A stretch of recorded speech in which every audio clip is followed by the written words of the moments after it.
Good day, YouTube, and welcome to another episode of the Albino Rhino beer review. And I hope you didn't hear that. And also, my beard is dripping with water. I'm awesome. I'm in an awesome state today.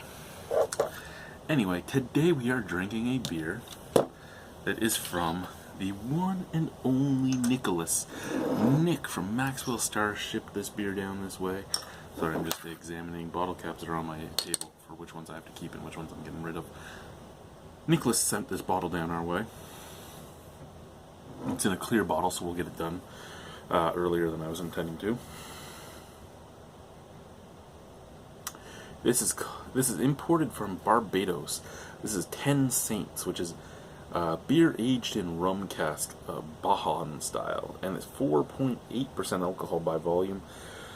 So if this was actually aged in rum casks, this must have been like it's either fully cleaned out rum casks that are going to add almost no flavor at all, except for maybe roastiness if it was charred out again, and the wood tannins and stuff, or this was like 2% when they started it, or it was only in there for like a day.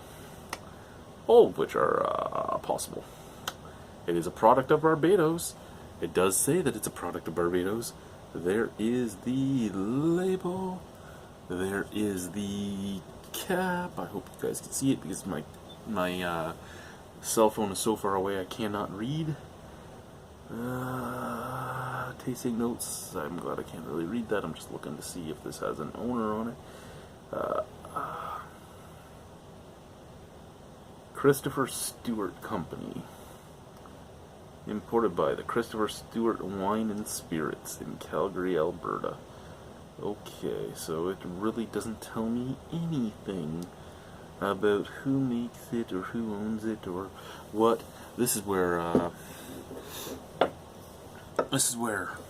Jay Terrio would come in very handy, because he would have taken the time to look up everything about it, find everything all over the internet. He would be able to tell you who the owner was, what he was eating when he decided to make the brewery, who it's been sold to, how long it's been sold for. And yeah, I know that sounded like I was being a dick when I said, what he ate when he decided to. But no, I'm just saying that Jay is very in depth with his history. If whether or not you agree with his tasting notes on different beers doesn't matter. You cannot, no matter who you are, deny his willingness to learn and his ability to retain historical information, especially brewing history. He's great on that shit. So again, 10 Saints, we already saw it. It was crystal clear. It was a nice golden color. It did pour with a nice white head, with a very apparent snap, crackle, pop. Again, this is only 4.8% alcohol, and it was in a clear bottle, so I'm really worried. No, I had said I was hoping this would be better than Dead Crow. Dead Crow was the English bourbon ale that came out, and thank you, Nick, again, not just for the beer, but for remembering that Dead Crow was the beer I was trying to think of. But this smells better than Dead Crow, that's for sure.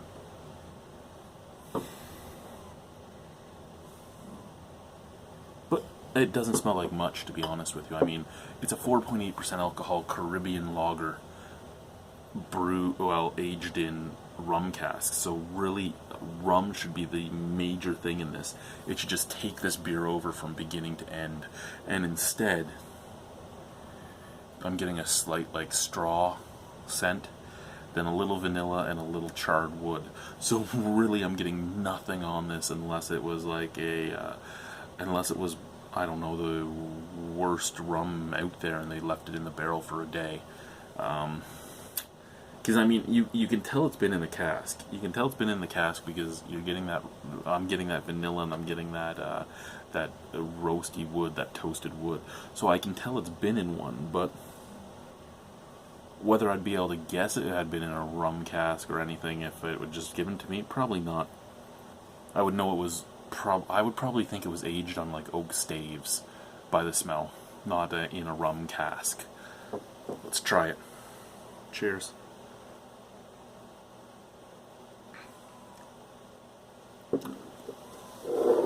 Okay, so when you take a Caribbean lager, which is basically a lot like a Mexican lager, cold, crisp, refreshing, with almost no flavor, and you put it in a rum cask, you should have rum take over completely. Could I say rum's taken over completely? Probably not, but at the same time, probably yes, because the only flavor I'm really tasting would be from those casks. But I can't really say that it's actually taken over because it's so minute and so weak. Would this be a great introductory beer for somebody that's never had something that's rum aged or barrel aged at all? Still, probably not. I don't think it would be because it's so minute in flavor that even when they took something like Innocent Gun after that, they'd be like, what the fuck did you just give me?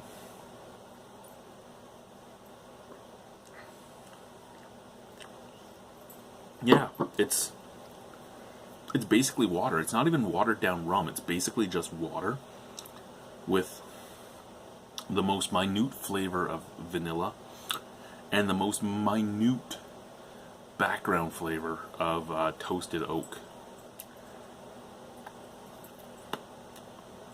And I know a rum cask isn't necessarily oak. Usually it's something else, but that's what it reminds me of, is like a toasted oak and vanilla on nothing. Excuse me.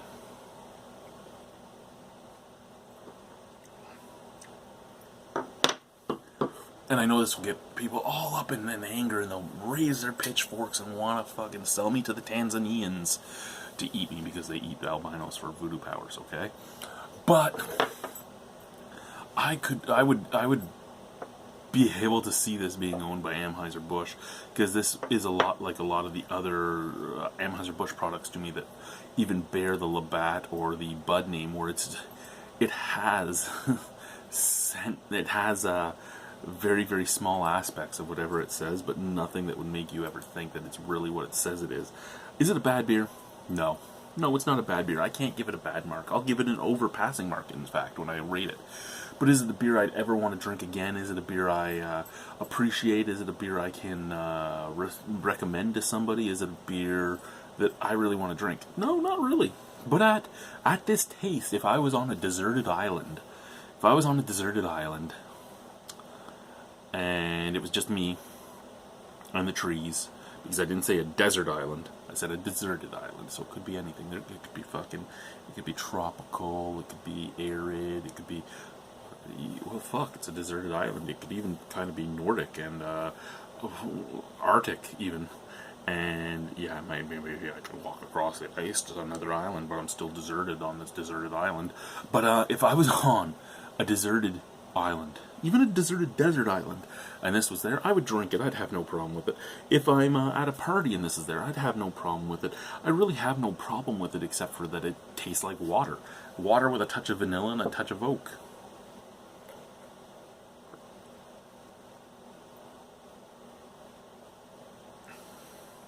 Yeah, it's super easy drinking, and I can't even say there's a brewing fault in it or anything else, because this is room temperature, well, my basement temperature at this point. So, if there was anything in it that I would find gross, I would have tasted it at this temperature, and I don't. So really, my only complaints are, one second. You sent me expired beer, motherfucker. Yeah, the best before on this beer is November 2015, and it's December 19th. So, no, actually now it would be December 20th. So, fuck you, Nick. Fuck you for selling me old expired beer. But you know what? Even with that, it tastes fine. There's nothing wrong with it. Gassy, a little gassy. My only real complaint would be the clear bottle. So, all this being said, I can't give it under a 5 because there's absolutely nothing wrong with it. It just tastes like water, vanilla, and oak, so I should probably give it higher than a 5, to be honest with you, because there's nothing wrong with it at all, and if this was cold, I could just jump back like 30 of them. You know what? I'll give it a 6.5 out of 10. I don't mind it at all. I mean, I could be really picky and be angry about it because it had no flavor, but there's nothing offensive about it in smell, in There's nothing offensive about it in visual appeal, scent, or taste, and there's nothing that I can really say bad about it except for its bottle color and the fact that it tastes like nothing. But it tastes like nothing, so yeah, I'm done. 6.5 out of 10. Yeah, it should probably be a 5 out of 10, but I actually could see myself drinking that in the right occasions. So yeah, there's where we're at. Bye. Stop.